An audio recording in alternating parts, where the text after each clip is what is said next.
Ngayon, we will have an opportunity to talk to the captains, the leaders of this Ateneo squad, along with Jules Samonte, and of course, the player of the match, Danny Ravenna.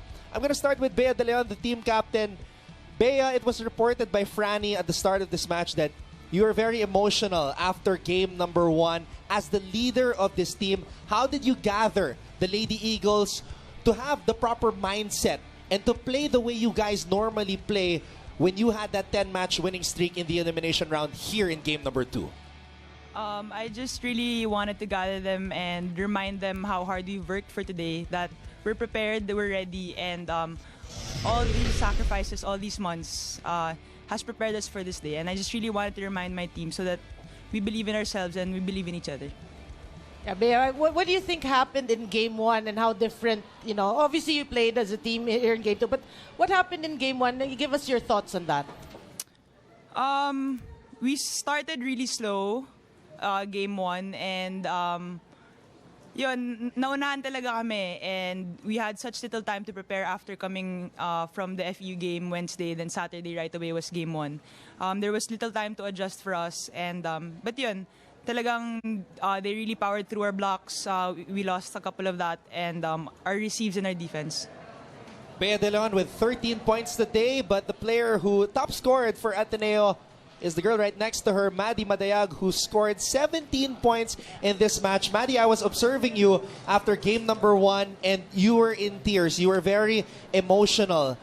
Did it cross your mind here in game number 2 that this could be your last match, or did you not think of it at all, and maybe that resulted in you playing the way you did today?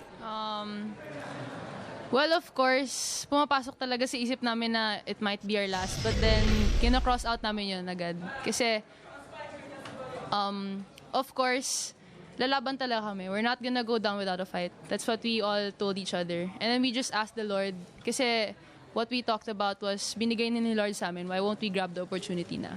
Ayan.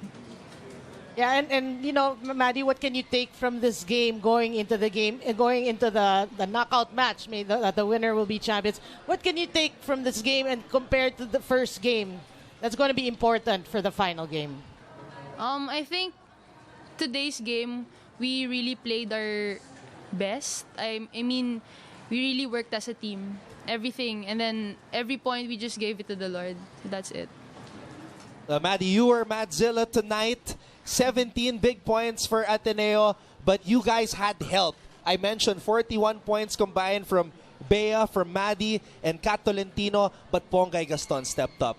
Jules Samonte stepped up. So we have to talk to Jules Samonte right now. Jules, you had some moves earlier that really inspired your teammates. You had that one spike where you were gliding to the left and you scored cross-court. How were you feeling coming into this game? What was your mindset knowing that you had to contribute para manalo ang Lady Eagles? Well, my main motivation was really my seniors. Since it's their last, it's now or never. So I told myself na just give it your all na for the seniors. So, yeah.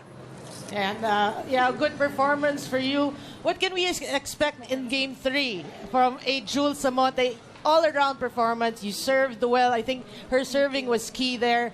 And what can we expect from a Jules Samonte?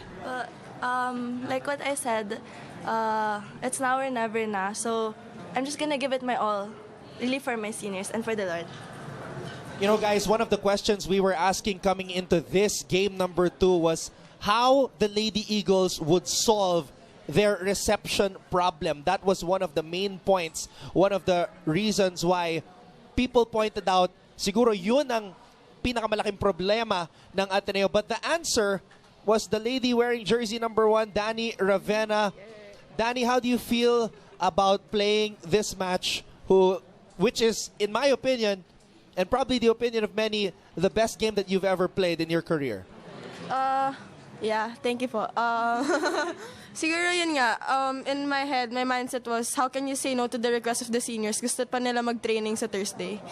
So, I mean, how can you say no to that? Yung hard work nila, all those years of training and playing. So, that's my main motivation talaga. I really want them to have a goodbye na wala lahat kaming regrets. So, in my mind, that was my mindset. Danny, Danny, coming from a family of athletes, no, just inside scoop lang from your family.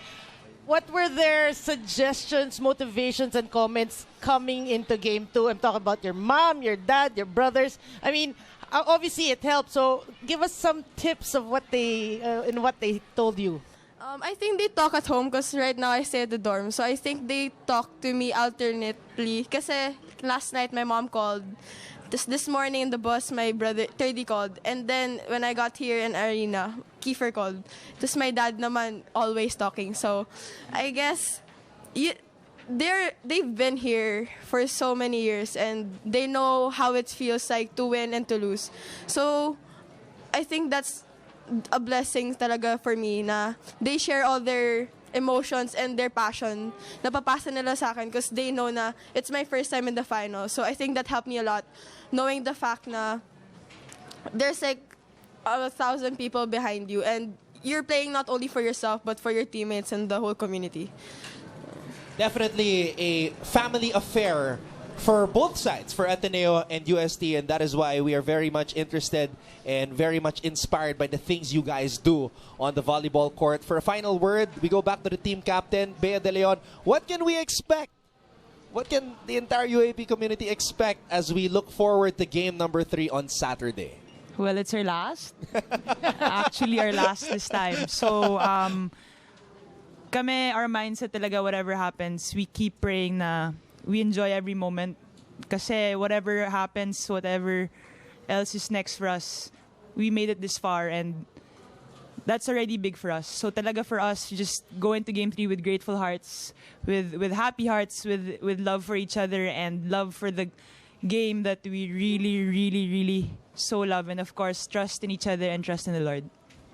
Well, whatever happens, we are very thankful for everything that you do, always putting on the show for all the volleyball fans. Congratulations for taking game number 2, and we're looking forward to game number 3 on Saturday. That's right.